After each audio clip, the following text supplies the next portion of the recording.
the silent theatre of the mind, a story is always playing. There is no intermission, no final curtain, only the ceaseless cycling of scenes from a vast and private library of experience. And for many, the most recurring performance, the one that plays on a loop in the quietest hours of the night, is the drama of betrayal. It begins not with a sound, but with a silence where a familiar voice used to be. It unfolds not on a stage of wood and velvet, but on the delicate architecture of trust, now fractured and broken. This is the story we will explore tonight, not to give it more power, but to understand its nature so profoundly that it finally releases its hold on you. We begin by observing the phenomenon itself from a place of gentle, detached curiosity. When a person experiences a deep betrayal, the event itself is like a lightning strike, a flash of shocking, painful illumination, and then it is over. The sky does not hold the image of the lightning. The tree that is struck does not endlessly relive the moment of impact, yet the human mind does. The human mind captures the flash, records the sound, and builds a shrine around the moment of impact. It replays the scene again and again, searching for clues it might have missed, for a sign, a warning, a different path that could have been taken. This replay is the first echo. It is the ghost of the lightning, and it is this ghost, not the original strike, that causes the enduring suffering.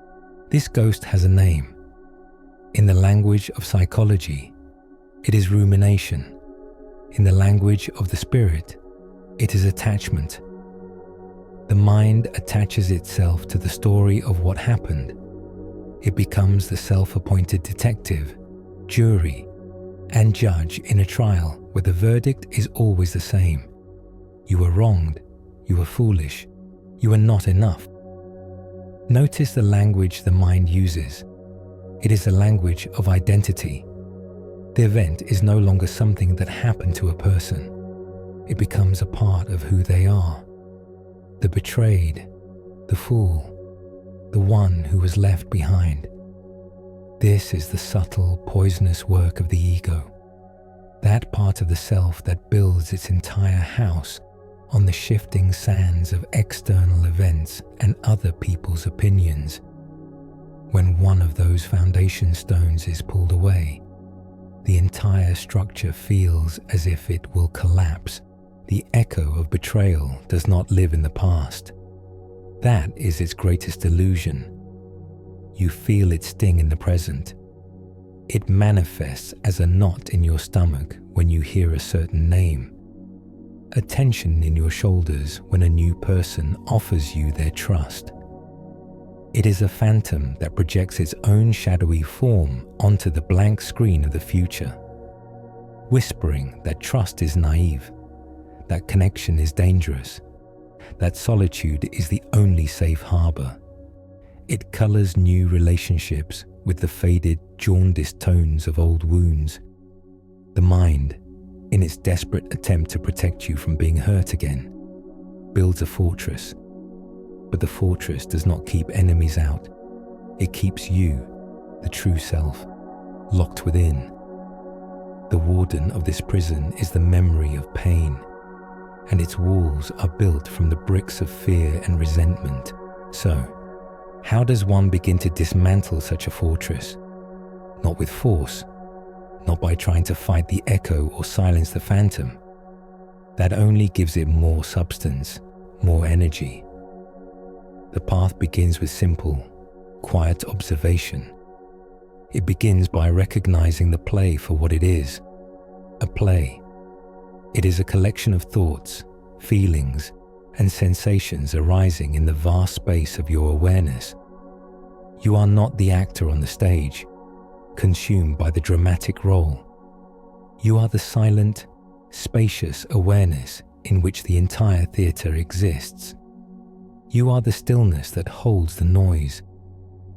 From this perspective, you can watch the play without being swept away by it. You can feel the echo without becoming it. You can acknowledge the phantom's presence without believing its haunting whispers. This journey is not about forgetting what happened. The scar may always remain as a testament to the wound. This is about no longer tracing its outline with your finger every single day. It is about understanding that the pain you feel now is not the original wound, but the persistent echo created by a mind that does not know how to let go. It is a habit of suffering, a well-worn neural pathway that we will, together, begin to gently reroute. We will explore the ancient wisdom that teaches how to find peace not by changing the story, but by realizing you are not the story. You are the one who is listening to it. So, find your comfortable space. Let your body grow heavy, soft, and still. Allow the outer world, with all its demands and noises, to fade into a distant murmur. Let the weight of the day release from your shoulders, from your jaw, from the space between your eyebrows. There is nothing for you to do right now, and nowhere for you to be, other than right here. Allow this journey into the quiet center of the mind, to the place where all echoes fade, to begin. As you rest in this stillness, let the echo of the past begin to soften. In the quiet space you now inhabit, allow a story to unfold, not with the sharp edges of your own memory, but with the gentle quality of a fable whispered across centuries. There was once an old Zen master who owned a teacup. It was not made of gold or priceless jade. It was a simple, humble cup of clay, but he cherished it. He loved its smooth, cool rim, the way it fit perfectly into the palms of his hands, the subtle, earthy tone of its glaze. He drank his morning tea from it every day for many years. His students all knew of the master's affection for this simple object. One day, a young attendant, while cleaning, nervously fumbled and knocked the cup from its shelf. It fell to the stone floor, and a thin, dark crack appeared, running down its side like a frozen river. The student was terrified, certain of the master's anger. He went, trembling, to confess. The master came, looked at the cracked cup on the floor, and simply nodded, a faint, unreadable smile on his lips. The student, bewildered by the lack of scolding, finally asked, "Master, you cherish that cup above all else. Are you not upset that it is now broken?" The master picked up the cracked vessel and held it to the light. "I am not upset," he said softly, "because in my mind, the cup was already broken." Let those words settle into you. The cup was already broken. What is the profound wisdom held within this simple, almost cryptic statement? The master was not being pessimistic. He was not devaluing the cup. On the contrary, his ability to cherish it so deeply came directly from his understanding of its true nature. He knew that the cup, from the very moment it was shaped from wet clay and fired in the kiln, contained within its form the inevitability of its own destruction. It was born of the earth, and to the earth it would one day return. This is the universal law of impermanence. Nothing lasts. Every form is temporary. The master's peace came from accepting this truth, not from fighting it. He could love the cup for its beauty and its service in the present moment, precisely because he was not clinging to a fantasy of its permanence. He held it with open hands, not a clenched fist. The student, however, lived in a different reality. In his mind, The cup was perfect, whole, and supposed to stay that way forever. His shock and fear came from the shattering of that idea. He was attached not to the cup itself, but to a story about the cup. This is the crucial distinction. The ego does not love things, it possesses them. It builds its identity on them. My perfect relationship, my reputation, my unshakable bond with this person. It creates a museum of cherished objects and ideas, all labeled as permanent fixtures. Betrayal is the moment a vandal smashes the display case.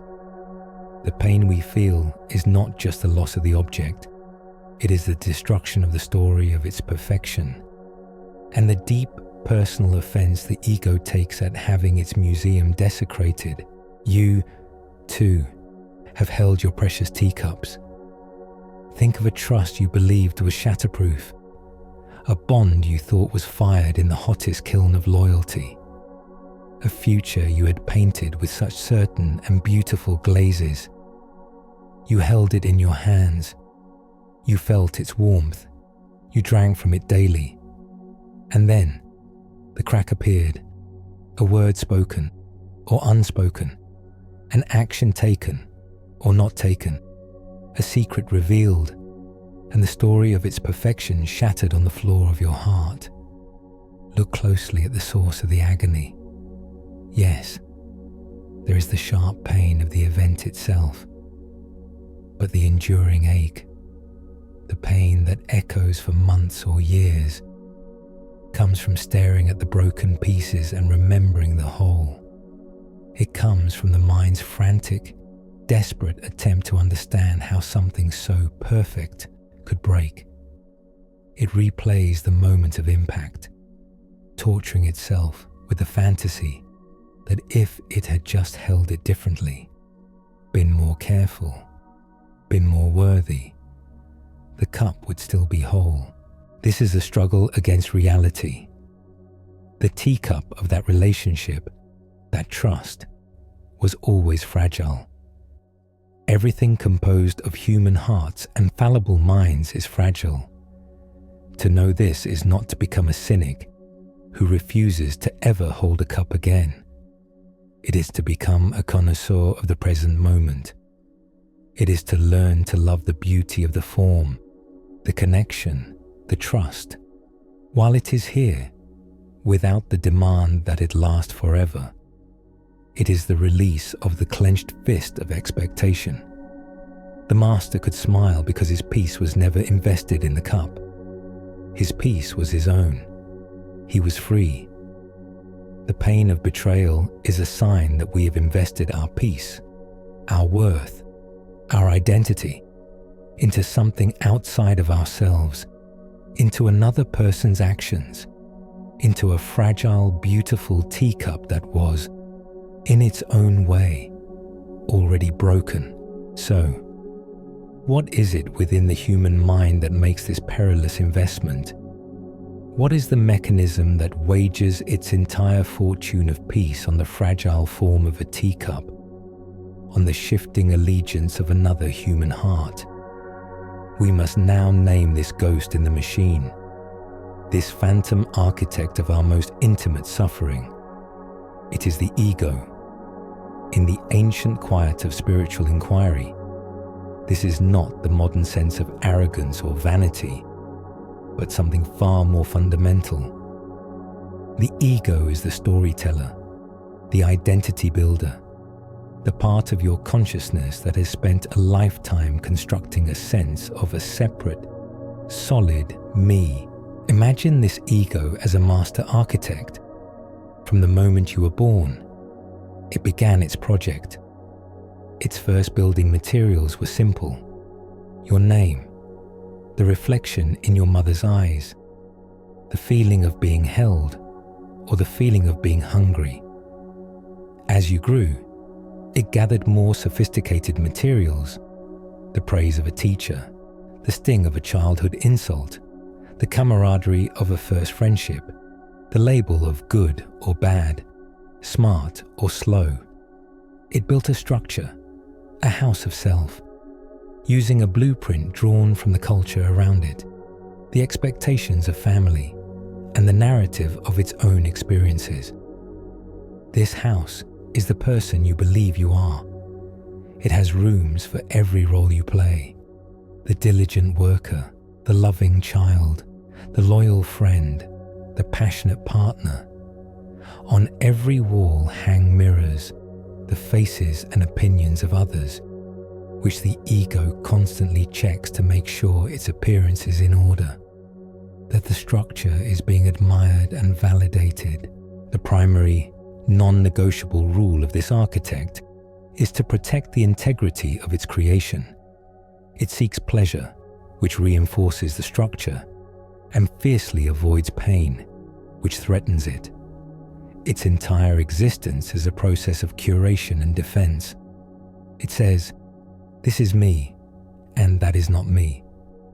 It builds its identity upon statements like, "I am a person who is trustworthy," or "I am a person who is loved by my partner," or "I am a key member of my team." These are not just thoughts. They are the support beams of the entire house of self. The ego mistakes these beams for a permanent, unassailable reality, and then comes the earthquake. Betrayal is never just a leaky roof or a broken window. It is a seismic event that cracks the very foundation. When someone you trust lies, when a partner is unfaithful, when a friend turns their back, the event itself is secondary to the existential crisis it triggers in the ego. The ego's frantic thought process is not simply, "That person hurt me." It is, "If they could do that, then the beam I labeled their unwavering loyalty was an illusion. If that beam was an illusion, was the whole room a lie? If I was so wrong about them, is my judgment flawed? If my judgment is flawed, then the architect is incompetent. If the architect is incompetent, this entire house I call me is unsafe and could collapse at any moment." This is the dizzying vertigo of betrayal. It is the terror of psychological demolition. The pain is so profound because it feels like an attack on your very being.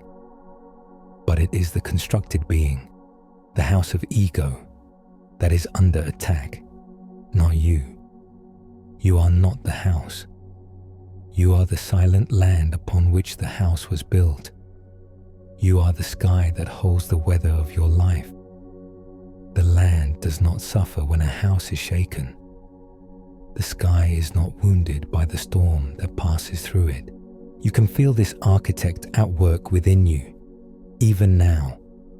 Notice how it defines you, how it clings to certain stories about yourself.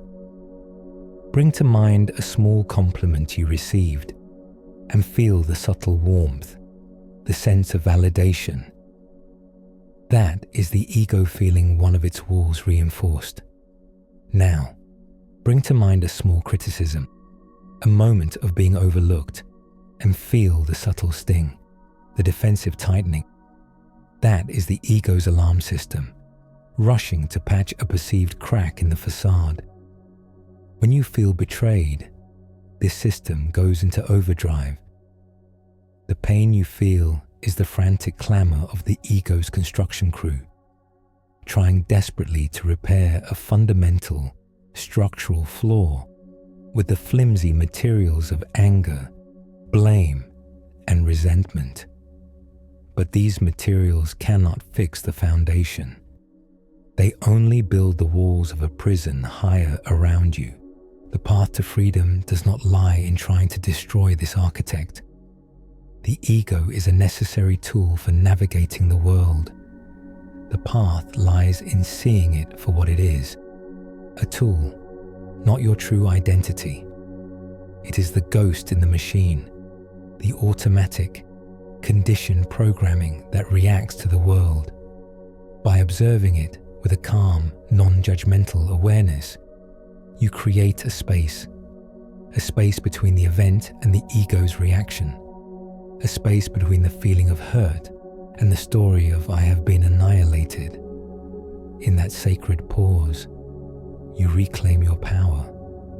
You cease being the victim in the ego's play and become the silent, wise audience that knows the true drama is not what happens on the stage, but in the freedom to simply watch. In that sacred pause, that space between the world's impact and your mind's response, how does one choose a wiser path? How do we prevent the ego's frantic architect from immediately building a prison of pain? An ancient story, attributed to the Buddha, offers a profound and practical map for this very territory. It is the parable of the two arrows. Imagine a person walking through a forest. Suddenly, from the thicket, an arrow flies out and strikes them in the arm. There is a flash of sharp, undeniable pain. The wound is real. The sting is immediate. This, the Buddha taught, is the first arrow. It represents the unavoidable pains of life, sickness, loss, growing old, and the painful actions of other people. These events are, to some degree, outside of our control. They are a natural, inevitable part of the human condition, like rain or the changing of the seasons. To live is to be vulnerable to the occasional flight of a first arrow. Now, an ordinary person, an uninstructed person, as the texts say, reacts to this first arrow with a cascade of mental anguish. They cry out, "Why me? Why was I shot? This is a terrible injustice." They become consumed with rage toward the unseen archer. They worry anxiously about the wound, imagining the worst possible outcomes. They replay the moment of impact, torturing themselves with what they could have done differently to avoid it. This entire torrent of internal reactivity, the anger, the fear, the resentment, the self-pity, is, the Buddha said, like picking up a second arrow and deliberately shooting it into your own body, right next to the first. The pain is now doubled, tripled, infinitely multiplied. The wound from the second arrow is often deeper and more poisonous than the first. A wise person, however, still feels the full, sharp pain of the first arrow. They do not deny it or pretend it isn't there, but they simply do not inflict the second. They see the reality of the wound and understand that adding a story of injustice on top of it will not help it heal. Instead, they calmly turn their attention to the real task at hand, tending to the wound. This simple story holds the key to liberating yourself from the tyranny of your own mind. The first arrow is pain. The second arrow is suffering. Pain is the direct, raw, sensory experience of an event. Suffering is the story you tell yourself about the event. The act of betrayal was the first arrow. The moment you discovered the lie, the moment your trust was broken, that was the first arrow striking your heart. The shock, the cold numbness, the immediate grief. That pain was real. It was clean. It was a direct response to a wound. There is no shame in this pain. It is the price of having a heart that is open enough to love and trust in the first place. But what of the second arrow, and the third, and the fourth? You have felt these as well, haven't you? The second arrow is the obsessive loop of thoughts that begins after the initial shock. It is the time you spend scrolling through their digital life, searching for more evidence, pouring salt into your own wound. It is the bitter, imaginary conversations you have with them while you are driving or in the shower, where you finally say all the perfect things you wish you had said. Each time you replay the moment of betrayal, analyzing every detail, you are not healing, you are picking up the bow. each time you conclude that this single event means you are worthless or foolish or destined to be alone, you are dipping the tip of the arrow in poison before letting it fly. The original archer who shot the first arrow may be long gone, but you have remained on the battlefield, dutifully tormenting yourself with a quiver that never runs empty. This is the work of the ego, the ghost in the machine. It believes that by obsessing over the first arrow, by analyzing it, judging it, resisting it, it can somehow gain control. But it cannot. You cannot unfire an arrow that has already struck. The past is impervious to your anger. The person who hurt you is likely not even aware of the endless courtroom drama playing out in your mind. The only person affected by the poison of the second arrow is you. The realization of this truth is not meant to be a source of guilt. It is the dawning of an incredible power. For if you are the one shooting the second arrow, you are also the one who can choose to lay down the bow. The choice begins with awareness. It begins by noticing the impulse. When the memory arises, when the anger begins to boil, simply notice it and say to yourself, this is the second arrow. Do not judge yourself for it. Do not try to force it away. Simply see it for what it is, a conditioned, habitual mental reaction.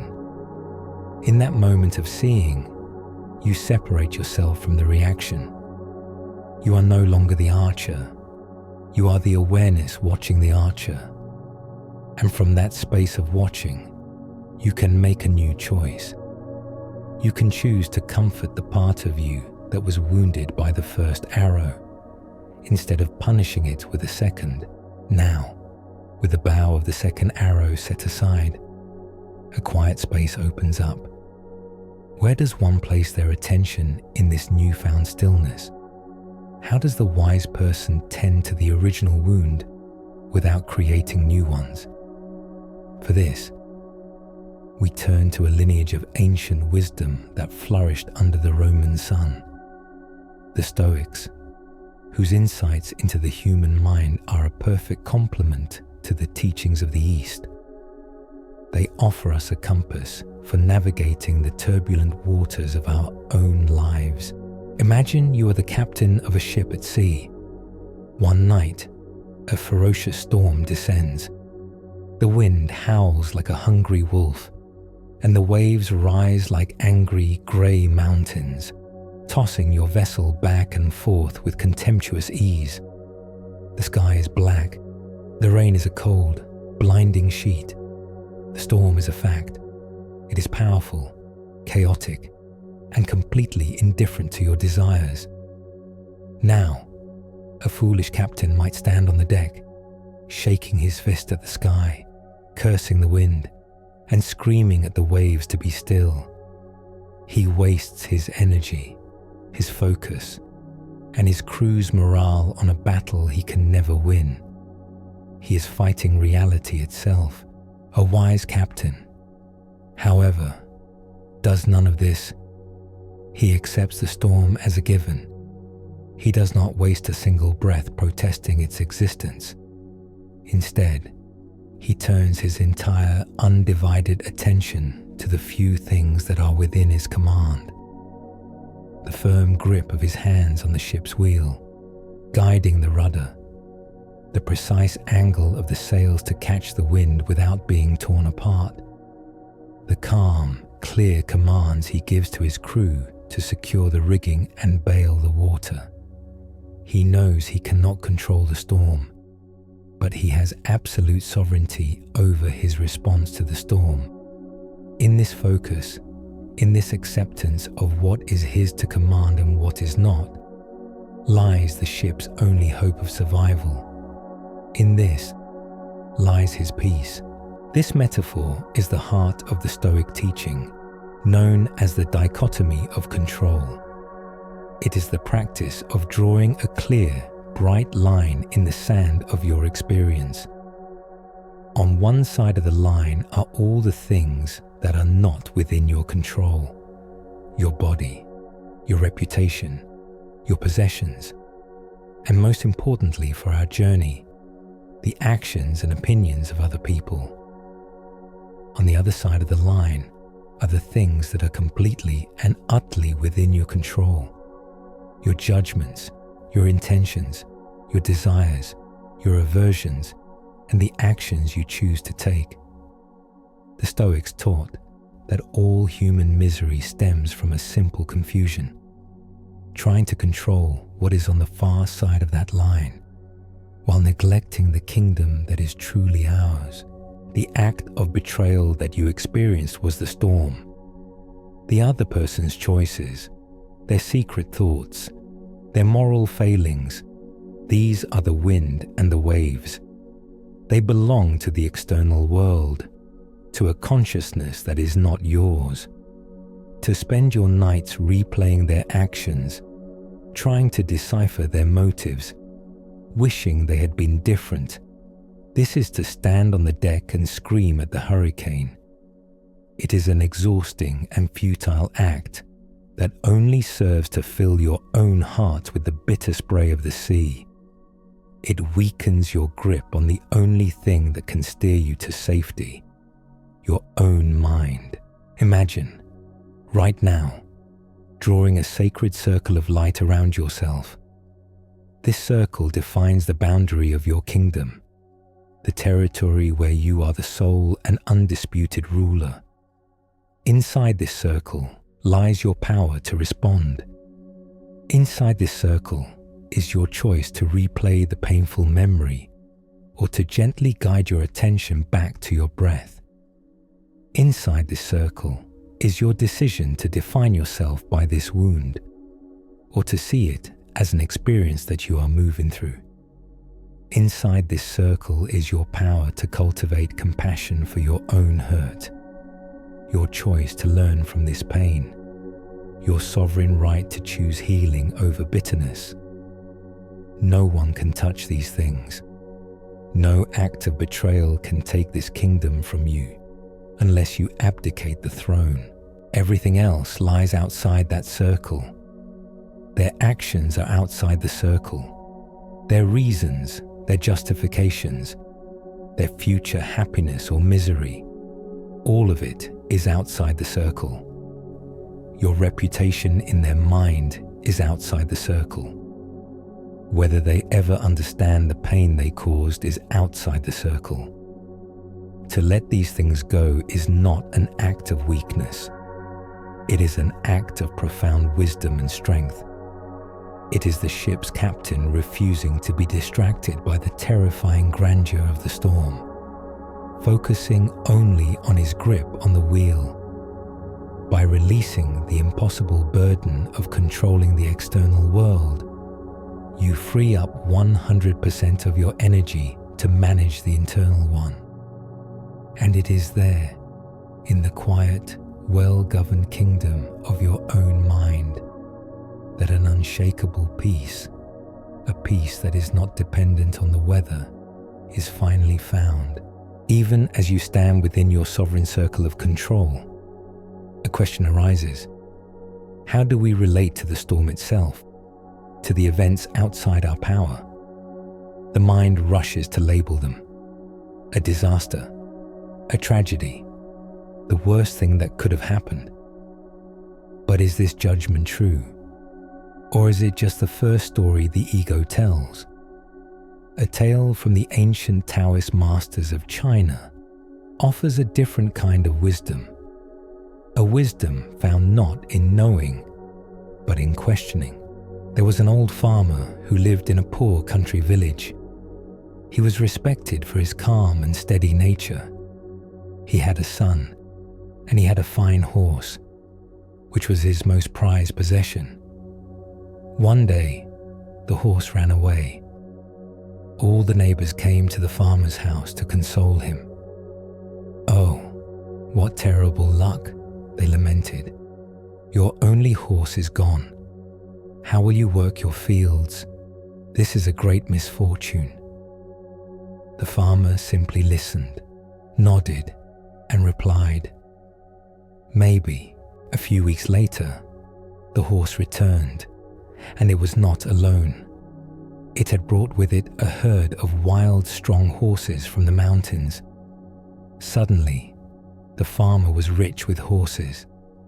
His neighbors rushed back to his house, this time to celebrate. "What incredible luck," they exclaimed.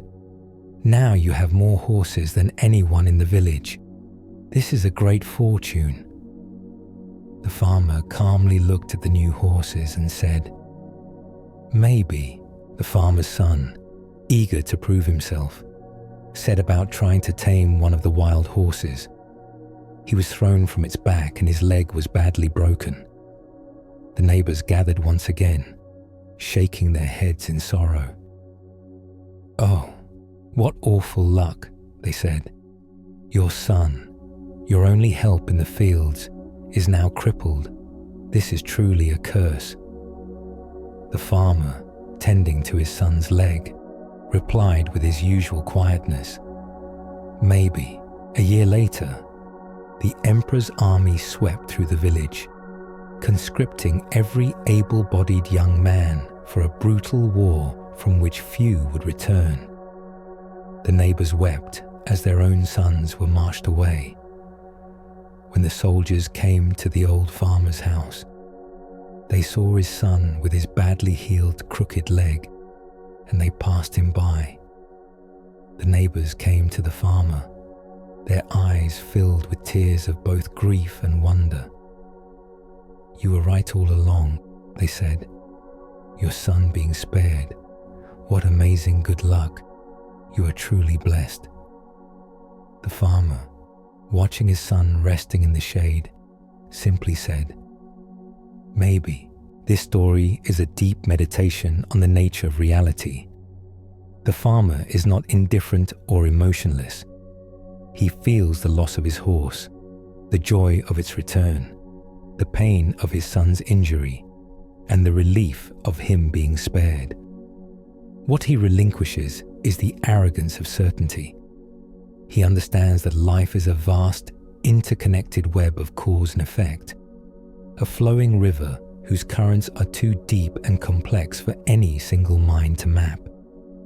The neighbors, representing the ordinary ego mind, live in a world of instant judgment. They see a single event and immediately label it, fitting it into a simple story of fortune or misfortune, gain or loss. The farmer, however, lives in harmony with the Tao, the great unknowable flow of what is. His maybe is not a sign of ignorance, but of the highest wisdom. It is an admission of humility in the face of life's profound mystery. Like the well-meaning neighbors, your mind rushed to the scene of your betrayal and immediately declared a verdict. This is a catastrophe. This is purely, irredeemably bad. The pain of the event is real, just as the son's broken leg was real. But the story that this event is the final word, a permanent stain of badness on your life, is a story you can choose to question. What if you could hold the pain, and yet, in the quietest part of your heart, whisper the farmer's secret password? Maybe this profound disillusionment is the very thing that will fertilize the soil of your soul, allowing a stronger, more resilient form of self-love to grow. Maybe the closing of this door, which feels so violent and final, is the only way you could have been guided to a different door, one that leads to a landscape more aligned with your true being. Maybe the shattering of your trust in another is the necessary catalyst for discovering an unshakable faith in your own intuition, your own inner compass. This is not about pretending the pain isn't real. It is about releasing the iron grip of the story that the pain is all there is. It is about making space for the possibility that this chapter, which reads like a tragedy today, is merely the setup for a chapter of unforeseen strength and freedom tomorrow. The tapestry of your life is far from finished. Do not judge the whole masterpiece by one dark thread, with the farmer's wisdom creating a spaciousness in the mind, a space of maybe. A deeper question can now be asked. When we are wounded by another, our gaze is fixed outward, on the one who shot the arrow. But what if the intensity of the pain, the sheer energetic charge of the wound, is also a messenger from within? What if the event is not just an attack, but an invitation to turn around on the path and finally meet the silent companion who follows you everywhere you go? This companion is your shadow. In the landscape of the psyche, the shadow is everything you are, but have decided you are not. It is a vast, hidden repository within your unconscious, a cellar into which you have banished every part of yourself that was deemed unacceptable. It began in childhood, when you were told, "Don't be angry." Your healthy, fiery anger was exiled to the shadow. When you were told, "Don't be selfish," your natural instinct for self-preservation was cast into the dark. Your neediness, your vulnerability, your wild creativity, your sadness, any part that did not win the approval of the outside world, was disowned and locked away. But these parts do not die. They live on, forming a shadow self that yearns for integration, for the light of your awareness. Because the ego cannot bear to look at its own shadow, it develops a powerful defense mechanism, projection. It takes what is unacceptable within and sees it as if it exists only in others. The world becomes a cinema screen upon which your shadow is constantly projected. The person whose arrogance infuriates you may be mirroring your own repressed ambition. The person whose weakness you judge with contempt may be carrying the vulnerability you refuse to acknowledge in yourself. The things that trigger you most intensely in others are often signposts pointing directly to the disowned treasures in your own cellar. Imagine a person who is perpetually outraged by dishonesty. They see liars everywhere, in politics, in business, in their own family. Their life becomes a moral crusade against deceit. The emotional charge is immense. One day, in a moment of quiet, they ask not, "Why are others so dishonest?" but "Why am I so wounded by it?" In that moment of courageous self-inquiry, they turn inward, and there, in the alley of their own memory, they meet their shadow, and they see that this shadow contains not just a fear of being deceived, but perhaps their own repressed capacity for it, or a time when they themselves were dishonest and were shamed for it so profoundly that they vowed to become its opposite. Their crusade against the world's dishonesty was, in truth, a war against a part of themselves. The act of betrayal that you experienced is a powerful and painful encounter with the shadow. The other person, in their actions, has likely acted out a quality that lives deep within your own unconscious. So, the invitation now is to look past the person and into the mirror they are holding up. What was the specific flavor of your pain? What quality in their action held the most potent poison for you? Was it the deceit, the lying? Gently ask yourself about your own relationship with truth. Is there a part of you that prides itself on a rigid, brittle honesty, born from a deep fear of the chaos that lies can create? Does the liar in them activate a terror of the liar in you? Was it the feeling of being abandoned, of being made to feel invisible or worthless? Look for the inner exile. Look for the part of your own inner child that you yourself abandoned long ago, deciding it was too needy, too much, too vulnerable. The other person's departure did not create this wound of abandonment. It simply ripped the bandage off of one that was already there. Was it the injustice of it all? The feeling of being played for a fool? This often points to a shadow of helplessness. The ego, desperate to feel competent and in control, cannot bear to feel foolish.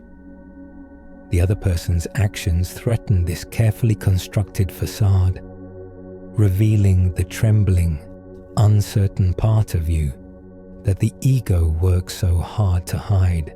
This is not about blame. The other person is fully responsible for their actions, for the first arrow. Shadow work is the courageous act of taking full responsibility for your reaction, for the second arrow. It is the understanding that the reason the first arrow hurt so much is because it struck a pre-existing, unhealed wound. To meet your shadow is to begin the process of true healing from the inside out. It is the beginning of retrieving the lost parts of your own soul. You are not just a victim of another's actions. You are a whole being on a journey of reclaiming your own magnificent, complex, and complete self. After the courageous work of turning inward to face the shadow, a new practice becomes possible. It is a practice not of confrontation, but of release. It is the wisdom of letting the solid-seeming structures of our pain dissolve back into the flow of reality. To understand this, we need only to sit at the edge of a river and observe its nature. Imagine a wide, deep river flowing steadily toward the sea. Watch the currents swirl and eddy on its surface. See the way the sunlight dances upon it. A million fleeting diamonds of light. Leaves and twigs drift by, caught in the flow, traveling for a time before being released. The river has a name, an identity, yet you can never point to a single, static thing and call it the river. The water that makes it up is in constant, ceaseless motion. The drop that is here in this moment was upstream an instant ago and will be downstream an instant from now. Its very being is its movement. Its essence is its change. The river's identity is not in its substance, but in its flow. The ancient Greek sage Heraclitus famously said that you cannot step into the same river twice, for it is not the same river, and you are not the same person. This is not just a lovely poem. This is the fundamental law of existence. In the Buddhist tradition, it is called anicca, impermanence. Everything, without exception, is in a state of flux. Your body is not a solid entity. It is a flowing process of trillions of cells being born and dying in every moment. Your mind is not a fixed thing. It is a river of thoughts, feelings, and sensations, all arising, lingering for a moment, and passing away. The person you were 10 years ago exists now only as a memory. The person you were this morning is already gone, replaced by the person who is hearing these words now. The self that you believe to be a solid, continuous monolith is, in truth, more like a river, a process, not a permanent thing. Suffering arises when the ego attempts to fight this universal law. The ego is a dam builder. It tries to stop the flow. It points to a particular pleasing arrangement of currents in the river of your life, a moment of joy, a feeling of love, a secure relationship, and says, this is me. This is mine. It must not change. It tries to freeze that moment, to turn the flowing water into a solid block of ice it can possess. And when the river inevitably flows on, the ego experiences this as a loss, a breakage, a personal tragedy. It does the same thing with pain. When the betrayal happened, the ego took a snapshot of that moment of agony. It froze that frame, built a story around it, and declared, "This is who I am now. I am the one who was betrayed." It created a heavy, cold statue from a single, transient moment of pain, and now insists on carrying it everywhere, to hold on to resentment, to ruminate on past hurts. Is the exhausting work of carrying this frozen statue of a former self. You believe you are stuck in the pain of the past, but the past does not exist. You are holding on to a ghost. The person you were in that moment of betrayal is gone, dissolved back into the river of time. The person who hurt you is also not the same person they were. They too have flowed onward. The pain you feel right now, as you listen to these words, is not the original wound. It is a new feeling arising in this new moment, a memory, an echo, a pattern of thought. It feels solid because you keep reaching for it, re-solidifying it with your story, refusing to let it flow by. The invitation is to lay the statue down, to let it melt back into the water. When a painful memory or a surge of anger arises, see it not as my pain, a solid thing that defines you. See it instead as a current within the vast river of your consciousness. You can acknowledge it without clinging to it. You can say, "Ah, here is the current of sadness," or "Here is the current of anger." And then you do nothing. You simply allow it to be what it is, a transient flow of energy that, if you do not dam it up with obsessive thought, will eventually pass by and continue on its way to the great sea of what was. You do not have to push it away. You only have to stop holding on. You only have to let the river of your own being flow. As you allow the frozen statue of your pain to melt back into the great river of being, a new question comes into view. What of the other boat?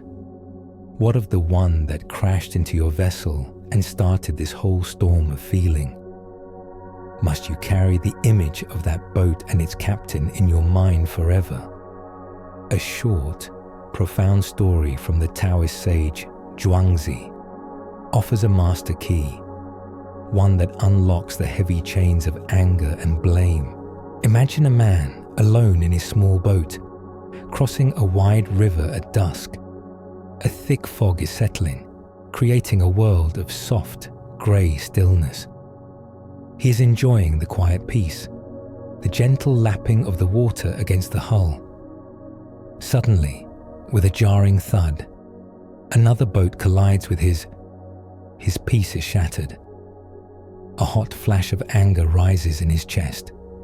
He is ready to erupt, to shout insults at the careless fool who has so rudely disturbed his tranquility. He turns his head, his mouth already open to yell, his mind filled with righteous indignation. But then he sees the other boat, the one that struck him, is empty. It must have broken loose from its moorings upstream and was simply drifting, carried along by the river's silent current. In that single instant of seeing, the story tells us, all of his anger vanished.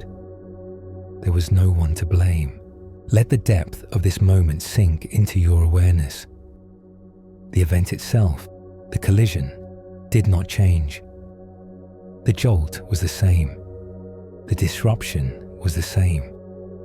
The only thing that changed was the man's perception.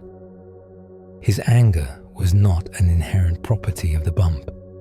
It was a loaded response that required a target. His ego was armed and ready with a story about a blameworthy other. That person is inconsiderate. That person is an idiot. They have wronged me. But when he saw the boat was empty, the story had nowhere to land. The anger, finding no target, simply dissolved into the evening fog. The event was no longer a personal attack. It was just a happening, an impersonal event in a vast and foggy world.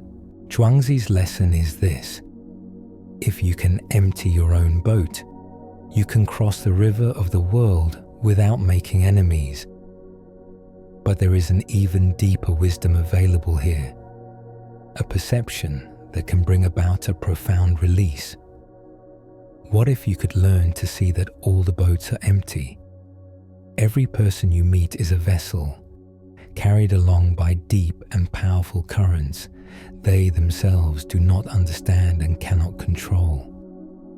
They are moved by the currents of their childhood conditioning, their unhealed traumas, their unconscious fears, their biological imperatives.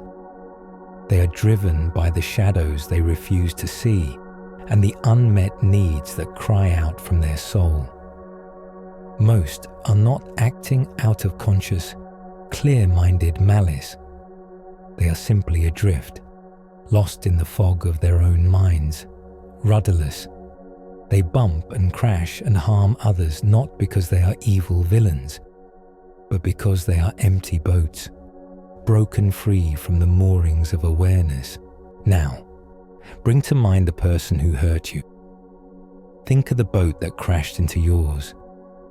Your mind, the great storyteller, has likely painted a very detailed portrait of the captain of that vessel. They are willful, selfish, calculating, cruel.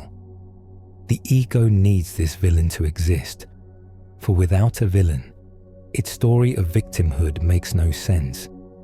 But just for this moment, in the safety of this deep relaxation, allow yourself to entertain a different possibility.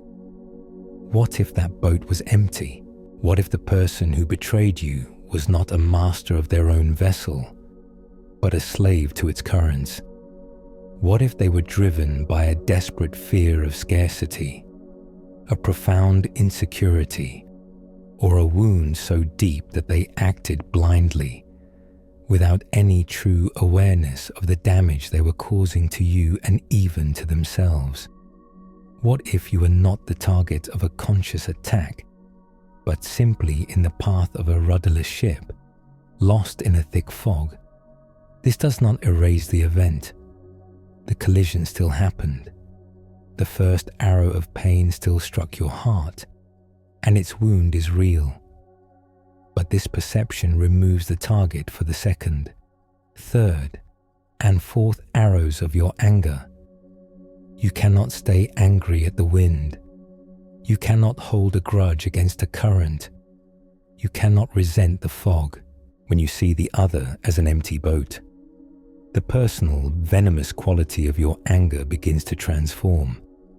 The hot, corrosive rage that eats away at your own peace cools into something else. Perhaps it becomes a clear, impersonal sadness at the reality of the situation. Perhaps, in time, it even softens into a kind of detached compassion, not for the person's actions, but for the tragic state of being so lost, so unconscious, that one's life is just a series of collisions. This is not for them, this is for you. It is the act of setting down the heavy, useless burden of personal hatred and freeing yourself to finally navigate your own vessel in peace. After the fog of anger toward the other vessel begins to clear, our attention can return to our own boat, our own home. We see it now not with the panicked eye of a homeowner after an earthquake, but with the calm, curious gaze of a master builder. The collision has revealed the true nature of the structure we inhabit. It has shown us the cracks in the foundation, the brittleness of the walls. The invitation now is not to frantically patch the damage and pretend it never happened, but to begin the courageous and liberating work of gently deconstructing the house that I built. Think of the self you believe you are, that collection of memories, roles, beliefs, and titles as a house. You did not consciously design this house from the ground up. You inherited it. Its foundations were laid in your early childhood. Its walls were built with the bricks of your culture, your education, and your family's expectations. Its rooms are furnished with the beliefs you have gathered over a lifetime. You have lived in this house for so long, walked its halls so many times, that you have come to believe that you are the house. You have mistaken the structure for your true nature. The earthquake of betrayal, for all its pain, provides a gift. It reveals the house as a house, not as yourself. It shows you that the structure is not an unshakable fortress, but a temporary assembly of materials, built upon a wide open landscape. The work of deep healing is not to repair the cracked walls so you can go back to living in the same precarious structure. It is to begin carefully dismantling the house, piece by piece, to discover the solid, open ground of your being that has been there, untouched, all along. In the Buddhist view, this house of self is said to be made of 5 bundles of building materials, known as the skandhas. There is form, the physical body. There are sensations, the raw data from your senses. There are perceptions, the labels your mind puts on that data: good, bad, pleasure, pain. There is consciousness, the raw, luminous awareness that illuminates the whole experience. And then there is the 4th bundle, mental formations. This is the most important for our work. This is the furniture, the blueprint, the rules, and the ghost of the architect itself. All your thoughts, habits, beliefs, memories, and the very structure of the ego. All suffering comes from clinging to these bundles, from believing that this temporary collection of parts is a permanent, solid me. Deconstruction is the process of seeing each part for what it is, temporary, conditioned, and not your true self. Let us look together at some of the broken pieces of your house, the ones damaged in the collision. Pick one up, not with grief, but with gentle curiosity. Perhaps it is the shattered beam of a core belief, such as, the person I love will always be loyal to me. You have been mourning the loss of this beam, but now, examine it. Was it ever a universal law? Was it a feature of reality? Or was it a hope? A beautiful but fragile piece of furniture you placed in the house? Seeing it as a belief rather than a fact allows you to observe it with a compassionate distance. It was a lovely idea, but it was never the foundation of reality. Or perhaps you can examine the torn blueprint of an expectation, like, our future was supposed to look this way. The pain comes from comparing reality to this drawing, but look at the drawing itself. It was always just a sketch, a projection of the mind onto the blank canvas of time. It was never real. By seeing the expectation as just a mental formation, a dream for the future, you can let it go without feeling that your actual living future has been stolen from you. You have only let go of a drawing. The deepest work is to examine the identity itself. Perhaps a core part of your house was the room labeled, I am a good and trusting person, and I am not a fool. The betrayal smashed this room to pieces. The pain is intense because the ego is fighting for its life. The practice of deconstruction is to ask, with genuine curiosity, who would I be without this story? Who would I be without the need to be seen as the one who is never fooled? This question is a crowbar that gently pries apart the walls of the ego's prison. When you are no longer defending a fragile identity, you cannot be so easily wounded. This process may sound frightening, as if you are being asked to annihilate yourself. But the opposite is true. You are dismantling a false, cramped, and vulnerable structure to reveal what was always underneath. And what is underneath is not a terrifying empty void. It is the firm, solid ground of pure being. It is the open, peaceful, boundless landscape of awareness itself. An awareness that was never born, can never be damaged, and will never die. This is a slow, gentle unlearning. It is the path to discovering an identity so vast and resilient that it cannot be touched by any collision or shaken by any storm.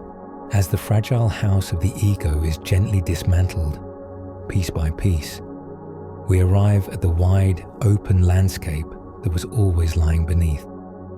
At first, this boundless openness might be mistaken for a void, a frightening nothingness. The mind, accustomed to walls and furniture, feels aground in this vast space. But the great wisdom traditions give this ground a name that holds the secret to ultimate freedom. They call it emptiness. To heal completely, we must understand what this powerful and often misunderstood word truly means. Let us return to the image of a teacup. We take clay, a piece of the earth, and we shape it. We build up its walls, give it a form, a handle, a rim. We admire the form, the solid object we have created. But what is the essence of the cup? What is its function? Its usefulness lies not in the clay walls we have built, but in the emptiness inside them. It is the empty space, defined by the walls, that holds the tea, that allows the cup to fulfill its purpose. The form is what we see, but the emptiness is what we use. This is the first clue to the nature of spiritual emptiness, or Shunyata in Sanskrit. It does not mean nihilism, absence, or a dead, black void. It means empty of a separate, solid, independent self. It means that no thing and no person exists on its own, isolated from everything else. Everything is radically interconnected. Consider a single flower. If you look deeply into it, you will see that it is made of things that are not the flower. You see the sunshine, without which it could not grow. You see the rain, without which it would wither. You see the soil, the minerals, the air, the time, the work of the gardener. The flower is entirely composed of non-flower elements. It is full of the entire universe. Therefore, it is empty of any separate, self-contained flowerness. It is with all that is, so it is with you. The self that you take to be so solid, so personal, so uniquely you, is also empty of a separate self. Look deeply, and you will see your parents and ancestors in the shape of your hands. You will see the farmers who grew the food that built your cells. You will see the teachers who planted ideas in your mind, the friends who shaped your heart, the language and culture that provide the very structure of your thoughts. You are a convergence of countless causes and conditions. You too are full of the entire universe, and therefore empty of a small, isolated self that stands apart from it. The ego's greatest fiction is the story of separation. Emptiness is the truth of our profound and unbreakable connection. What does this have to do with the pain of betrayal? Everything. The entire drama of your suffering rests on a belief in solid, separate entities. It is a story starring a solid me who was wounded and a solid you who was the aggressor. It feels so personal, so heavy, because you believe this me is real and has been permanently damaged. But when you begin to see through this illusion, the story loses its power. Gaze upon the me that was betrayed. See that it is not a solid thing, but a process, a confluence of events, empty of a separate self. Now, gaze upon the you who did the betraying. See that this person, too, is empty of a solid, villainous self. They are a process, a product of countless causes and conditions, an empty boat adrift on currents they do not understand. And finally, gaze upon the act of betrayal itself. It, too, is empty of any inherent, solid reality. It was an event that arose from a near infinite web of conditions and has now passed, dissolved back into time. When you see the emptiness of the victim, the emptiness of the perpetrator, and the emptiness of the act itself, where can the suffering possibly stick? Where can the anger land? It has no solid ground to stand on. The pain that felt so personal and targeted becomes an impersonal wave of energy. It is a wave of sadness, a wave of confusion, moving through the vast ocean of consciousness. And you are not the small, fragile boat being tossed by the wave. You are the ocean itself. Emptiness is not a lack. It is the infinite capacity of the ocean of your awareness to hold every wave without being broken by it.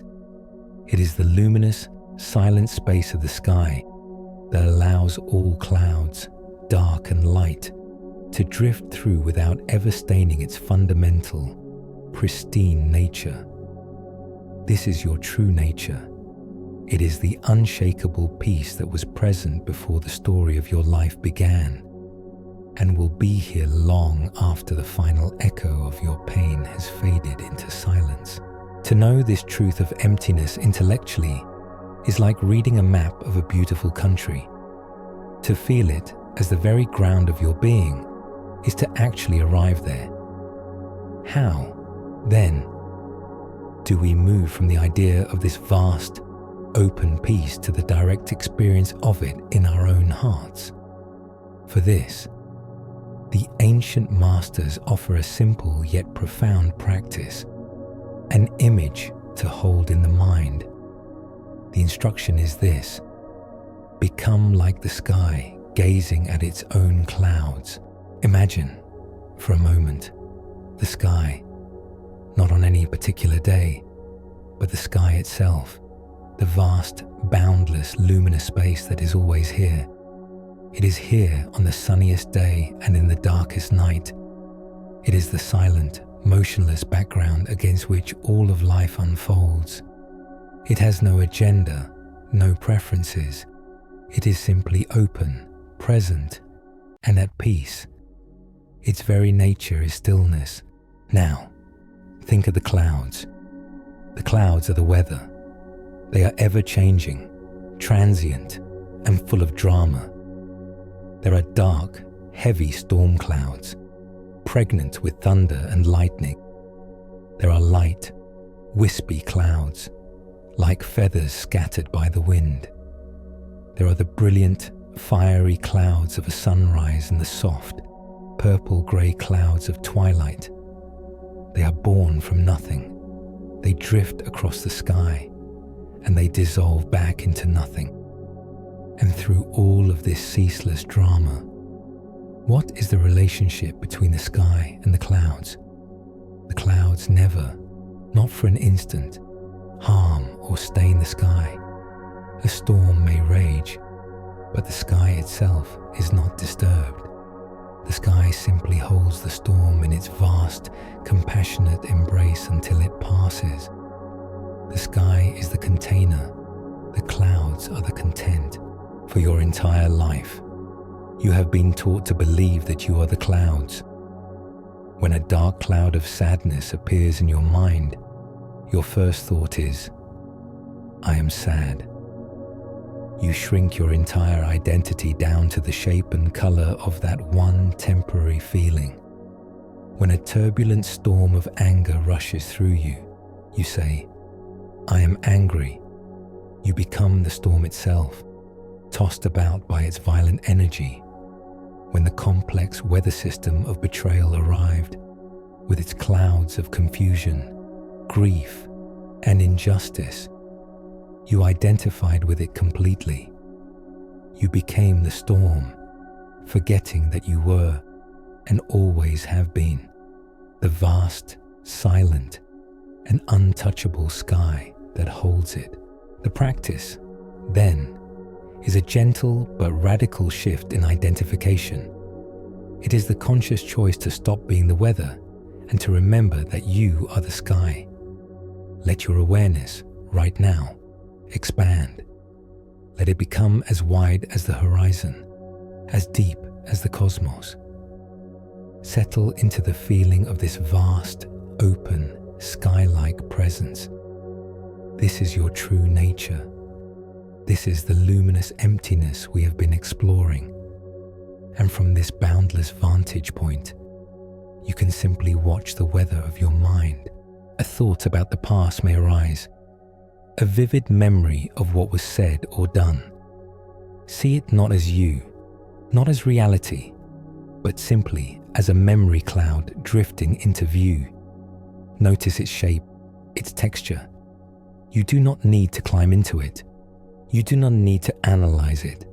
Just watch it as it floats by. A surge of heavy emotion may well up, a wave of sadness so deep it feels like it might drown you. See it as a great grey rain cloud. Label it sadness. You can let the rain fall. The sky is not afraid of being wet. You are the space that is holding the sadness, not the sadness itself. By not resisting it, by giving it the vast space of your awareness to exist in, you allow it to do what all clouds do. Eventually, pass. A committee of anxious thoughts may gather, chattering and debating, trying to figure out why and what if.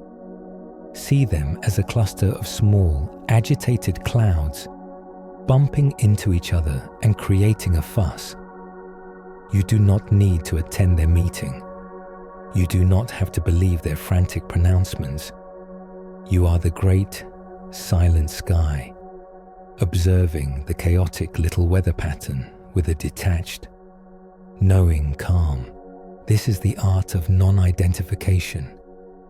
You are not ignoring your pain. You are holding it with a wise and spacious compassion that does not get tangled up in the story. You are unhooking yourself from the content of your experience and resting in the context, the awareness itself. The sky does not have to do anything to the clouds. It doesn't have to push them away or make them change. Its power lies in its simple, unwavering, open presence. Your power lies there too.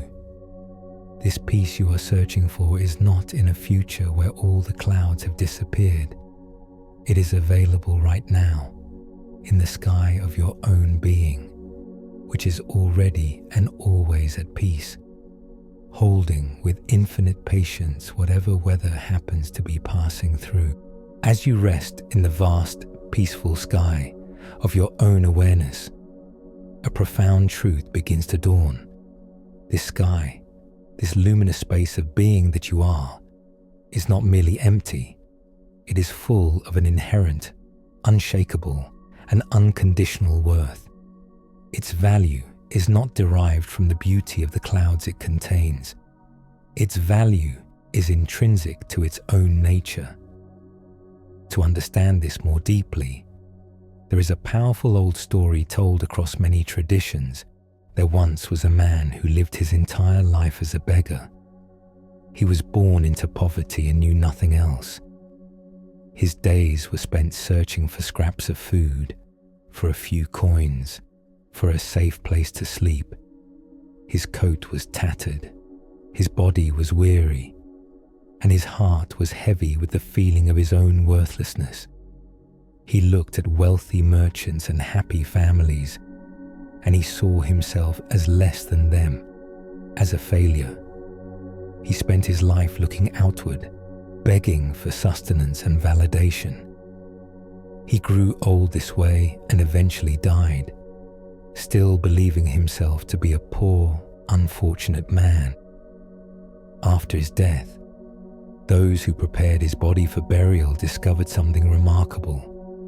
Sewn deep into the lining of his old, tattered coat was a flawless diamond of unimaginable value.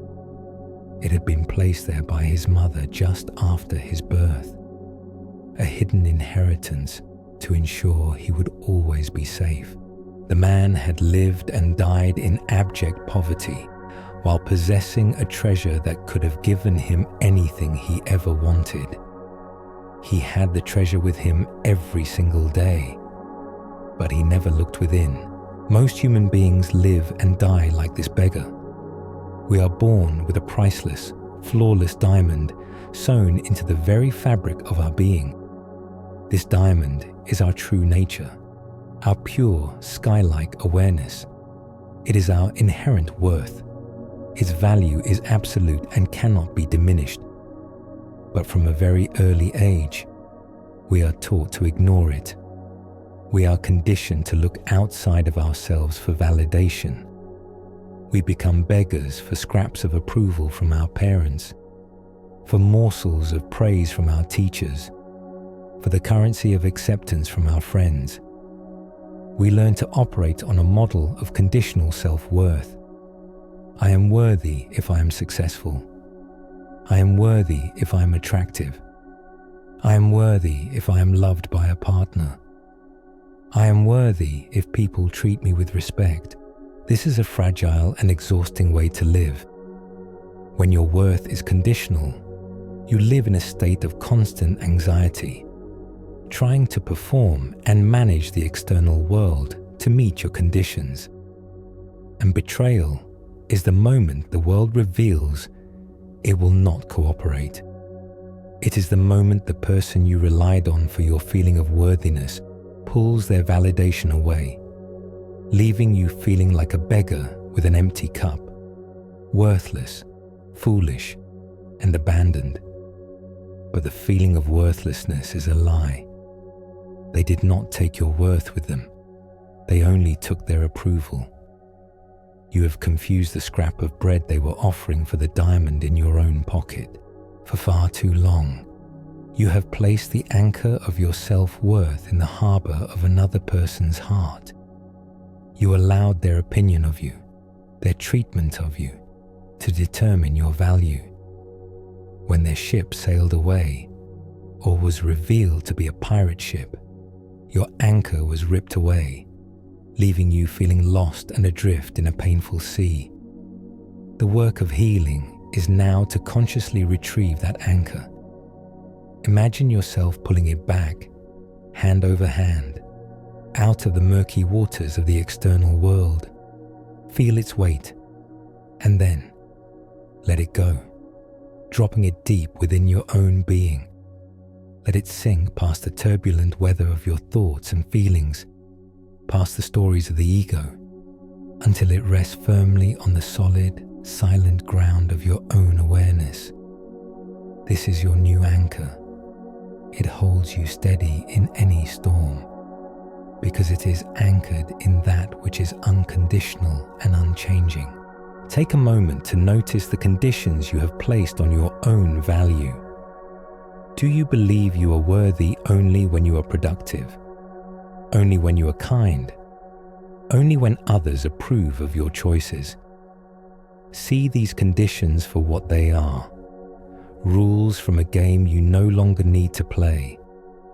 You can now begin to treat yourself not as a beggar who must earn their keep, but as the quiet carrier of an inner treasure. This means you feed your body well. You guard your mind from toxic thoughts.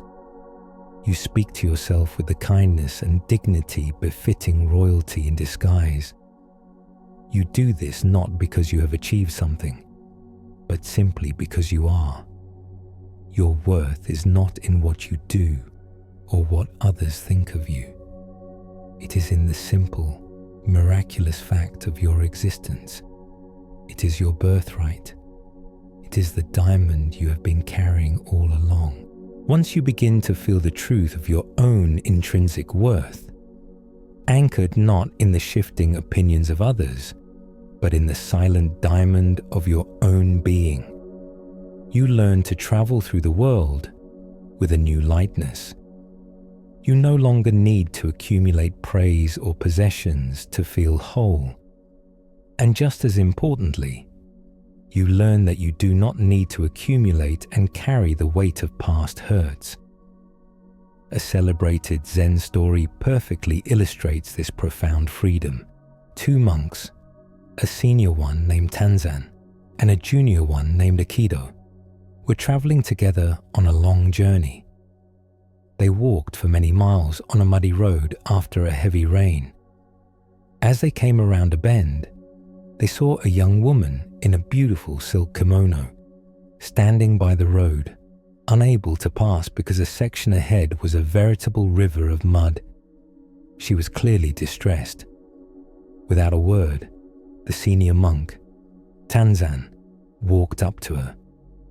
He swiftly lifted her up into his arms, carried her across the deep, muddy patch, and set her down gently on the dry ground on the other side.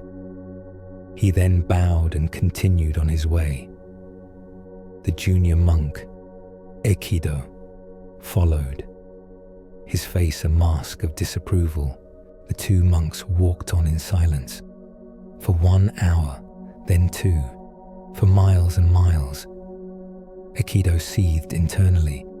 His mind was a whirlwind of judgment. We monks have taken solemn vows not to go near females, he thought, especially not young and lovely ones. It is dangerous. It is against the rules. How could Tanzan, my teacher, do such a thing? What a terrible example. He replayed the scene again and again, his indignation growing with every step. Finally, as they approached a temple where they were to spend the night, Aikido could bear it no longer. He burst out, "Master, I have to ask you, we monks are not supposed to touch women. Why did you carry that woman across the mud back there?" Tanzan looked at his agitated companion, a calm, neutral expression on his face. He replied simply, "I left the girl there at the riverbank hours ago. Are you still carrying her?" This question is a blade of pure wisdom that cuts to the very heart of human suffering. In it, we see two entirely different ways of being in the world. Tanzan lives completely in the present moment. He encountered a situation, a fellow being in need. He responded with simple, unhesitating compassion. The act was performed, and once it was over, it was over. His mind was as clear and empty as the sky after a storm. He did not carry the event with him. Aikido, on the other hand, lives entirely in his mind, in a world of concepts, rules, and judgments. He did not physically touch the woman, but he picked her up in his thoughts and has been carrying her heavy, burdensome ghost for miles. He created his own suffering, not from the event itself, but from his mental attachment to it. We are all Aikido. Our minds are filled with the ghosts of people and events from the past. We carry conversations that ended decades ago. We carry the sting of an insult from our school days. We carry the weight of old failures, and most heavily, we carry our betrayals. The event itself was a muddy crossing on the road of your life. It happened, and it is finished. The person who hurt you, like the woman in the kimono, was encountered at that crossing. You have long since walked away from that part of the road, but look honestly into your own mind. Are you still carrying them? Are you, at this very moment, carrying the weight of their words in your head? Are you carrying the memory of their actions on your back? Do you feel the tension in your shoulders, the ache in your heart? That is the physical sensation of carrying a mental burden that you could, in this very instant, set down. Every time you replay the scene, every time you indulge in the bitter story of what they did, you are Aikido, torturing yourself with a ghost. The person you are carrying in your mind is not even the real person anymore. They have moved on. They are a fiction you keep recreating. Tanzan's question is for you, right now. I left them there. Are you still carrying them? The act of setting them down is not complicated. It does not require more analysis or understanding. It is a simple, conscious choice. It is the decision to stop picking them up. When you notice your mind reaching back to that muddy riverbank to hoist the memory onto your shoulders again, you can gently and firmly say, "No, I left you there." And you return your attention to the feeling of your feet on the path right now, to the sensation of the air you are breathing in this moment. You set the burden down again and again until it becomes a new habit to walk free. This simple, conscious act of setting down the person you have been carrying in your mind, this choice to stop reliving the moment at the muddy river, has a name. It is a word that is often heavy with resistance, tangled in concepts of justice and morality. The word is forgiveness. But to truly heal, we must strip away the old meanings and understand this word not as a noble gift to the one who hurt you, but as the final, pragmatic act of setting yourself free. There is a saying, often attributed to the Buddha, that holding onto anger is like grasping a hot coal with the intent of throwing it at someone else. Who is it that gets burned? While you stand there, hand-searing, consumed by the heat, formulating your aim, the other person may be miles away, completely unaware and untouched. The anger you hold, the resentment you nurse, the grudge you carry, these are not weapons you are wielding against another. They are poisons you willingly drink every day, hoping the other person will suffer. It is a futile and self-destructive strategy. The resistance to forgiveness is natural and understandable. The ego, the inner architect, has built a strong case. A voice inside screams, but they don't deserve it. What they did was wrong. Forgiving them lets them off the hook. It says that what they did was okay. This voice is trying to protect you, to uphold a sense of justice in the world. It is important to listen to this voice and to honor its intention. But it is operating from a deep misunderstanding of what true forgiveness is. Traditional forgiveness often feels like a moral obligation, an act of pardon bestowed upon the guilty. But the forgiveness we are speaking of here has almost nothing to do with the other person. It is not about condoning their behavior. It is not about absolving them of their actions. It is a courageous and perhaps even selfish act of self-preservation. Think of resentment as a heavy iron chain.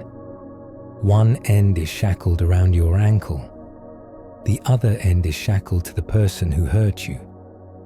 As long as this chain exists, you are not free. You cannot walk your own path without dragging their weight behind you. They occupy your mind, rent-free, consuming your precious mental and emotional energy. Their past actions dictate your present feelings. You are, in a very real sense, still their prisoner. Forgiveness, in this new light, is simply you taking a pair of bolt cutters and severing your end of the chain. You let them go their way, not because they deserve it, but because you deserve to walk free. It is the ultimate eviction notice. It is the declaration that their past actions no longer have the power to control the weather in the sky of your mind. So when that voice arises within you, crying out, they don't deserve forgiveness, you can meet it with a new, wiser truth. You can say to it, you are absolutely right. They may not deserve this gift, but I deserve peace. I deserve to have my energy back for my own life. I deserve to stop drinking this poison. It is also crucial to understand that forgiveness is not the same as reconciliation. Forgiveness is a private, internal process. Reconciliation is an external, interpersonal one that requires the participation, remorse, and change behavior of both parties. You can forgive someone completely and still choose, wisely, to never see them or speak to them again. You can forgive them and still maintain powerful, healthy boundaries to ensure you are never harmed in that way again. Forgiveness is not about naively opening yourself up to more hurt. It is about cleaning out your own inner house so that the hurt no longer festers within you. This kind of forgiveness is not a grand, one-time event. It is a quiet, daily practice. It is the moment-to-moment choice to open your hand and drop the hot coal. It is noticing when you are replaying the old story and consciously choosing to change the channel. It is the decision to stop investing your life force in the dead soil of the past and instead to plant it in the fertile ground of the living present. Each time you do this, you snip another link in the chain. Each time, you become a little lighter, a little freer, until one day you realize you are no longer dragging anything behind you at all. You have finally, truly, left them at the riverbank now that the chains to the other person have been severed and the hot coal of resentment has been dropped. The outer work is complete. The space is clear for the most tender and sacred journey of all. It is time to turn your attention away from the one who is gone and toward the one who was left standing in the wreckage. It is time to go back and rescue the most vulnerable part of yourself, your inner child. Within every adult psyche lives the child we once were. This is not a fantasy. It is a psychological and neurological truth. This inner child holds our capacity for joy, wonder, and creativity. But it also holds the archive of our deepest wounds. It is the part of us that felt abandoned, shamed, unseen, or unsafe in our youth. And when we experience a profound hurt as an adult, especially a betrayal, it is often this vulnerable part that is reactivated. The intense, overwhelming pain you felt was likely not just the pain of the adult situation, but the compounded, echoed pain of every time that child felt left behind or worthless. To truly heal, the wise adult you are today must go back and offer that child the comfort and safety it never received. Allow yourself, in your imagination, to travel back in time. Walk through the landscape of your memory to the scene of the betrayal. See the emotional ruins, the rubble of broken promises, the shattered foundations of trust. The other person is not here. They have long since departed. But look closely. someone is still there, standing silently amidst the debris. As you draw closer, you see it is a child. It is you, at a younger age. Take a moment to truly see this child. How old are they? What clothes are they wearing? What is the look on their face? Are their eyes wide with shock and confusion? Are their small fists clenched in helpless anger? Are there silent tears tracking paths through the dust on their cheeks? This is the part of you that absorbed the full, unfiltered impact of the wound. This is the part of you that concluded, in that terrible moment, I am not worthy of love, or it is not safe to trust, or the most painful lie of all, this must be my fault. Now, as the compassionate, strong, and wise adult that you are in this present moment, you must approach them. Move slowly, gently. Do not rush. Let this child see you. Let them see that you are not here to judge them or tell them to stop crying. Let them see the unconditional love and deep understanding in your eyes. This is the parent they always needed. This is the protector who has finally arrived. When you are close, kneel down so you are at their level, and from the deepest well of compassion in your heart, offer this child the words they have been waiting a lifetime to hear. You can say to them, silently from your soul to theirs, I see you. I am here. You are not alone anymore. Look into their sad eyes and continue. What happened here was not your fault. You did nothing wrong to deserve this. You were just being open and loving. And that is a beautiful and brave thing to be. Acknowledge their pain. You are allowed to be this sad. You are allowed to be this angry. All of your feelings are valid, and I am here to hold all of them with you. You don't have to be strong anymore. And then, make the promise that heals the deepest wound of all. I will never ever leave you. From this moment on, I am your guardian. I will keep you safe. I will listen to you. I will cherish you. I will never allow anyone to make you feel this way again. Now, imagine opening your arms and pulling this precious child into a warm, safe embrace. Feel their small body relax against yours. Feel their stored up tears finally being released into the safety of your unconditional love. Hold them for as long as they need. In this embrace, a profound integration is happening. The abandoned child is being brought home. The schism in your own heart is being healed. When the child feels calm, gently take them by the hand. Together, you will turn your back on the ruins. You are not leaving a part of yourself behind in the past anymore.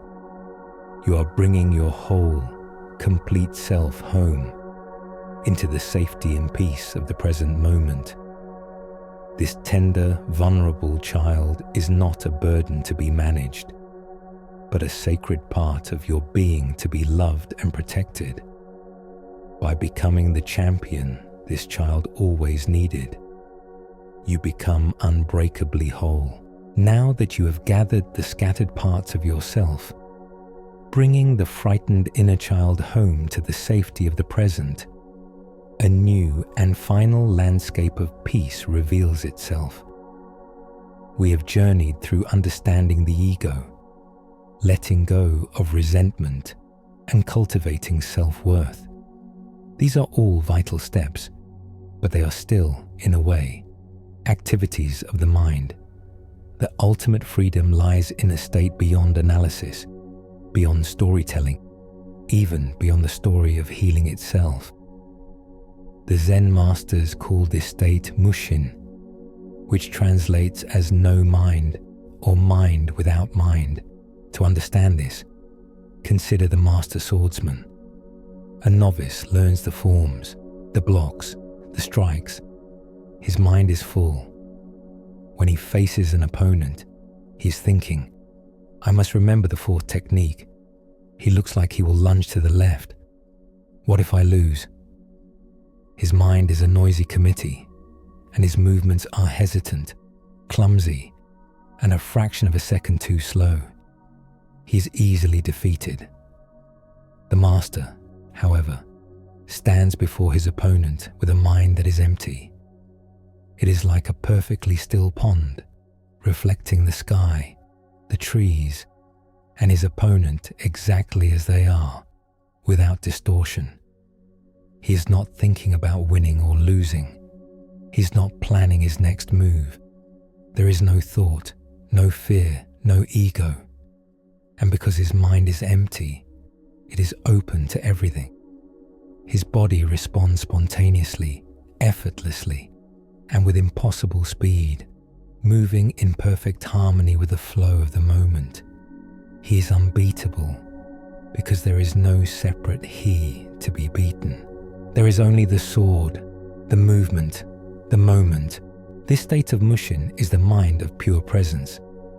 It is what happens when the constant narrator in the head finally falls silent. This narrator is the ego, the storyteller. Its job is to constantly interpret reality, to weave a narrative of your life. I am healing now. I used to be a victim, but now I am a survivor. I must remember to practice forgiveness.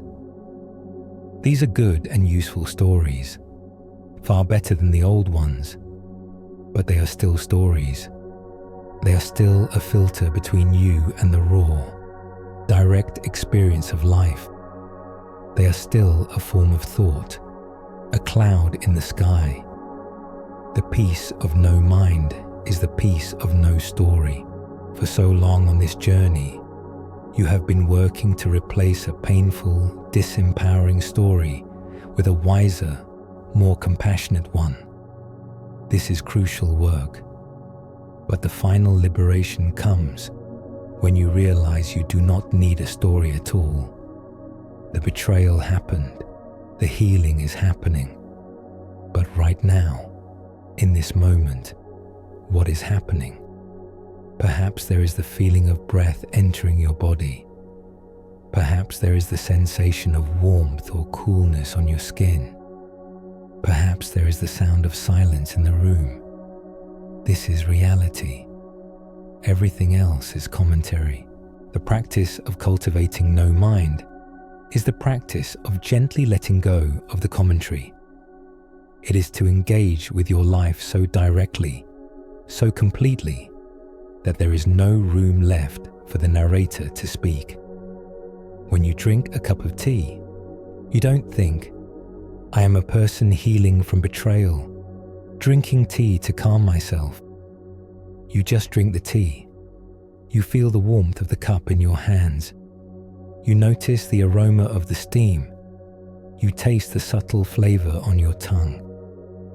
For those few moments, you are not a noun with a history. You are a verb. You are the pure experience of tasting, smelling, feeling. When you are walking, you just walk. Feel the firm ground beneath your feet. Notice the rhythm of your own stride, the swing of your arms. You are not a survivor, walking toward a brighter future. You are simply walking. The story falls away, and what is left is the simple, profound miracle of movement. This is the final way you leave the woman at the riverbank. You not only stop carrying her in your mind, you stop carrying the story of how you stop carrying her. You let go of the identity of the healer, just as you let go of the identity of the victim. You simply arrive unburdened in the fresh, clean reality of the present moment. This is not a state you must strain or strive for. That would be another trick of the ego. It is a state you relax into.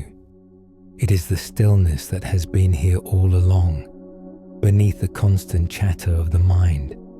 It is the peace that is not dependent on any outcome or any understanding. It is the simple, quiet wisdom of just being. To rest in the profound quiet of no mind is a taste of ultimate freedom. It is the destination. But the journey of life continues, and the winds of the world will inevitably blow again. Thoughts will arise, memories will surface. The mind, by its nature, produces them. The question is not how to stop the mind from producing thoughts, but how to relate to them wisely in the flow of daily life. The answer lies in a simple and powerful shift of metaphor. You must learn to see your mind as a garden and yourself as its gardener. Imagine that your consciousness is a fertile plot of earth. It is rich with potential. Every thought, every feeling, every memory that enters your awareness is like a seed that lands in this soil. Some are seeds for beautiful, fragrant flowers, thoughts of love, kindness, joy, and connection. Some are seeds for nourishing vegetables, thoughts of wisdom, learning, and growth. And some are seeds for thorny, invasive weeds, thoughts of resentment, bitterness, self-pity, and fear. The storm of betrayal was like a hurricane that scattered countless weed seeds across your inner landscape for a long time. You may have been an unconscious gardener. You sat in the middle of this plot, watching helplessly as the weeds grew wild, strangling the flowers. You may have even mistaken the weeds for the garden itself, believing that a life of thorns and shadows was your destiny. Worse yet, you may have been unknowingly watering them, feeding them with the precious water of your attention, wondering why they grew so tall and strong. The path of the wise gardener begins with a powerful realization. You cannot always control which seeds the wind blows into your garden, but you have absolute sovereign control over which seeds you choose to water. Your attention is the watering can. Your focus is the sunlight. Whatever you consistently turn your attention toward will grow stronger. Whatever you deprive of your attention will wither and lose its power. This is the simple, inescapable law of the inner world. Where attention goes, energy flows. When you spend your days replaying the scenes of betrayal, ruminating on the injustice, you are diligently and devotedly watering the weeds of resentment. They grow thick and thorny, their roots digging deep into your psyche, poisoning the soil. When you dwell on what you have lost, you are carefully fertilizing the patch of lack and self-pity. When you entertain fearful thoughts about the future, you are cultivating a garden of anxiety. This is not a judgment. It is simply an observation of the mechanics of the mind. So now, as the master gardener of your own being, you can begin a new practice. When a thought seed from that old, painful story lands in the soil of your awareness, a memory of their face, a pang of the old hurt, a familiar flicker of anger, what do? First, you do not panic. You do not try to violently rip the weed out of the ground. This often just churns up the soil and spreads the seeds further. Instead, you simply acknowledge it, without judgment. Ah, I see. There is the resentment weed sprouting again. Or, hello, old friend. The sadness seed has appeared. You see it clearly for what it is, a transient mental event, a weed, and then you make a conscious, gentle, but firm choice. You pick up your watering can, turn your back on the weed, and you walk to a different part of the garden. You deliberately choose to water a flower. perhaps you water the flower of gratitude. You bring to your mind, with intention, something for which you are truly grateful. It can be simple: the taste of clean water, the feeling of the sun on your skin, a kind word from a stranger, the fact that you are alive and breathing in this moment. You pour the water of your full attention onto that feeling of gratitude, and you feel it grow.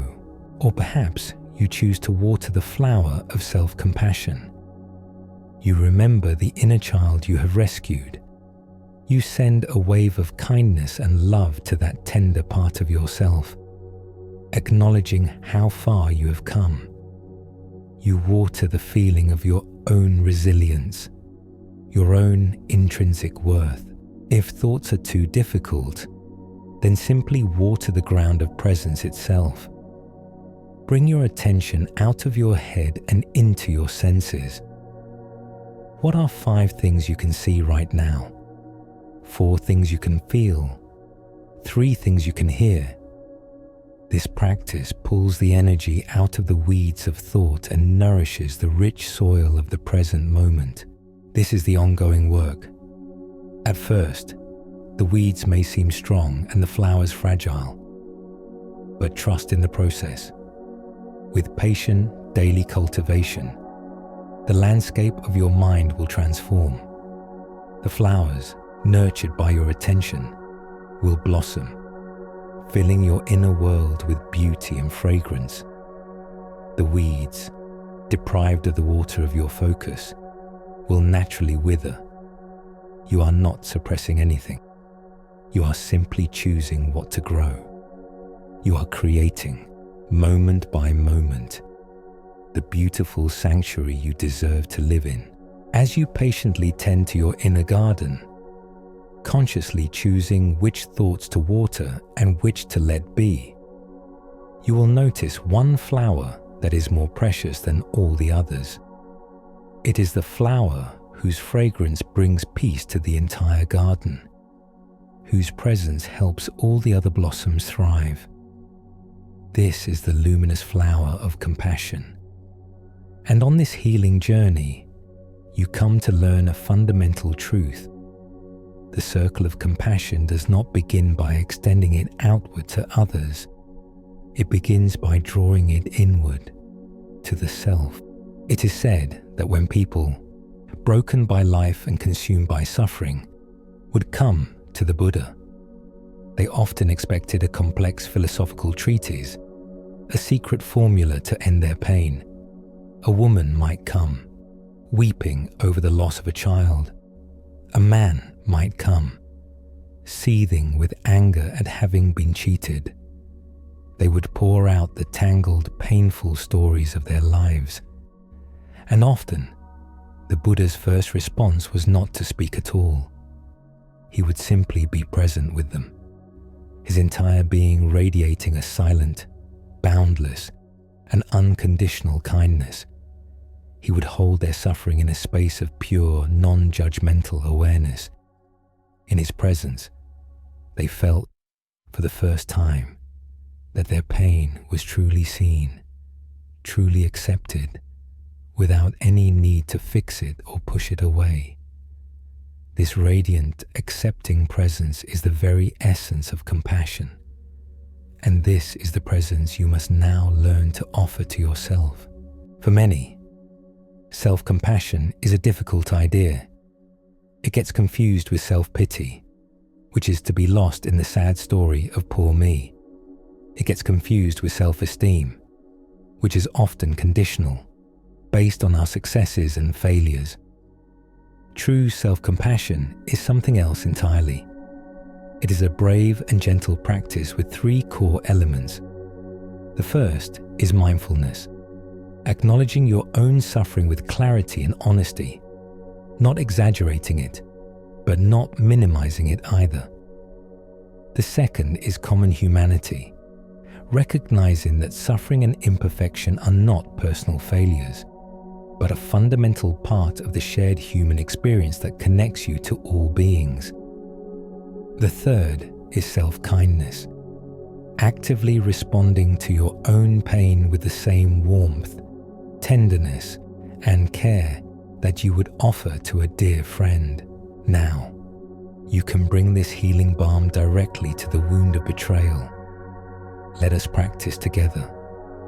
Allow yourself to gently call to mind the lingering pain of what you have been through. As a flicker of that old sadness or hurt arises, you can meet it with these 3 steps.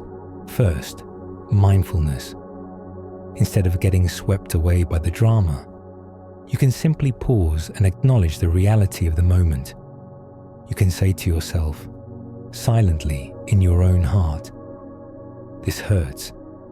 This is a moment of suffering." That's all. You are not judging it or analyzing it.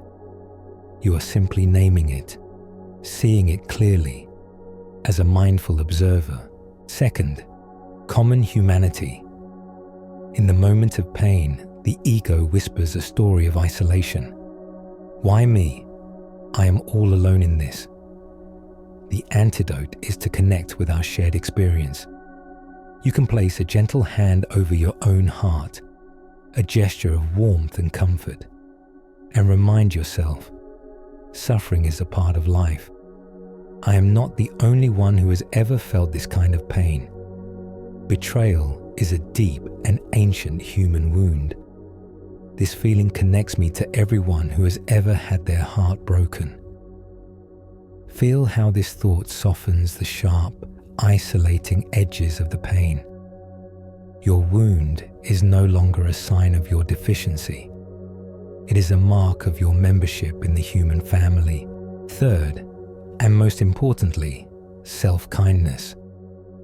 Having seen your pain clearly and connected it to our common humanity, you now ask yourself the most important question of all. What do I need right now? What would be a truly kind and gentle way to care for myself in this moment? The answer does not have to be grand. Perhaps what you need is to make a warm cup of tea. Perhaps it is to wrap yourself in a soft blanket. Perhaps it is to put on a piece of music that soothes your soul. Perhaps it is simply to whisper the words, "May I be gentle with myself today. May I accept myself exactly as I am." Instead of meeting your pain with the inner critic's whip, you should be over this by now. You meet it with the warm embrace of a loving friend. This is how you become your own healer. This is how you offer the rescued inner child the safety and tenderness it has always craved. You learn to turn toward your own suffering with a presence that is curious, warm, and kind. You realize that your peace is no longer dependent on an apology you may never get, or an explanation that may never come. You have discovered, within yourself, an infinite wellspring of the very compassion you have been seeking.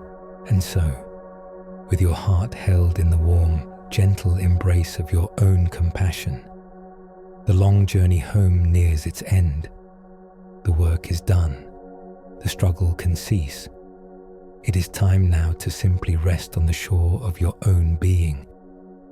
You have walked through the ruins of a painful past, not as a victim, but as a wise and courageous archaeologist of your own soul. You have sifted through the debris, not to relive the pain, but to reclaim the lost treasures of your own being. You have met the ego, the phantom architect, and learned its ways without being ruled by it. You have stood at the riverbank and chosen, with conscious grace, to set down the heavy burden of a past you could not change. You have learned that the anger you held was a hot coal burning only your own hand, and you have found the strength to let it fall. You have navigated back through time to find the small, frightened child within, and have become the loving, fierce protector that child always deserved. You have dismantled the fragile house of a false self, and in its place, You have discovered the vast, open, and indestructible sky of your own awareness. You have found the flawless diamond of your own worth, a treasure that can never be given to you or taken away. The great ocean of life will continue to be what it is, vast, mysterious, and ever-changing. The weather will shift. There will be seasons of calm, sunlit water, and there will be seasons of tumultuous storms. Ships will continue to sail upon it, ships of friendship, of love, of fleeting connection. Some will sail alongside you for a time, their presence a gift. Some will drift away over the horizon, and some, like empty boats in a fog, may bump against you. But you have learned the most important lesson of all. Your home is not on any of those ships. Your safety is not dependent on the skill or intention of their captains. Your peace is not determined by the weather. Your true home is here, the shore of your own being. Feel the solid ground beneath you. This is the unshakable peace of your own presence. This is the truth of you that existed before the betrayal and remains untouched by it. From this shore, you can watch the entire drama of the ocean with a calm and loving detachment. You can appreciate the beauty of the ships without the desperate need to board them or possess them. You can feel the spray of a passing wave without being pulled into the undertow. You are safe here. You are home. And so now, there is nothing left to do, nothing to fix, nothing to understand. Simply allow the body to grow heavy, to release its final holdings of tension into the ground beneath you. Let your breath be your anchor, a slow, gentle tide, rising and falling in the quiet of your own inner world. Each breath in, a wave of calm. Each breath out, a release of all that is old and all that is heavy. The journey is complete. The shore is reached, and you can rest now, deeply, completely. You can let the sound of these words fade, letting the silence they point to become your reality. Rest in the peace that you are. Rest in the wholeness that was never truly lost, only momentarily forgotten. You are home. You are safe. You are free. The wound did not break you, it broke you open.